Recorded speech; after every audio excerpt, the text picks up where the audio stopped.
पाँचथरको फाल्गुनन्द गाउँपालिकामा 22औं राष्ट्रिय धान दिवस मनाइएको छ। फाल्गुनन्द 7 स्थित हर्कबहादुर चेम्जोङको खेतमा पुगेर गाउँपालिकाले धान दिवस मनाएको हो।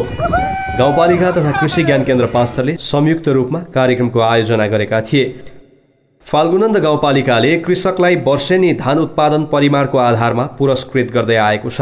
नमस्कार, यो आर्थिक वर्षमा चाहिँ फाल्गुनन्द गाउँपालिका भरिमा सबैभन्दा बढी चाहिँ धान उत्पादन गर्ने फाल्गुनन्द 1 निवासी मकरबहादुर दाई तामाङ दाई दम्पतिले चाहिँ यो आर्थिक वर्षमा 174 मुरी धान फलाएर फाल्गुनन्द गाउँपालिका भरिमै सबभन्दा धेरै चाहिँ यसरी धान उत्पादन गर्ने उहाँ चाहिँ कृषक भन्नुभएको छ। उहाँलाई चाहिँ अब हामीले फाल्गुनन्द गाउँपालिकाले सम्मान गर्ने कार्यक्रम पनि तय गरेको छ। धान दिवसको अवसरमा फाल्गुनन्द 6 का कृषकलाई समेत धान गोड्ने मेसिन हस्तान्तरण गरिएको गाउँपालिका अध्यक्ष ब्रिजहाङ आङदेम्बेले बताउनुभयो। धान दिवसकै अवसरमा कृषि ज्ञान केन्द्र पाँचथर तथा गाउँपालिकाले किसानले लगाएको बालीलाई आवश्यक पर्ने सूक्ष्म खाद्य तत्त्व, स्प्रेयर लगायतका सामग्री समेत हस्तान्तरण गरिएको कृषि ज्ञान केन्द्र पाँचथरका प्रमुख महेश कुमार चौधरीले जानकारी दिनुभयो।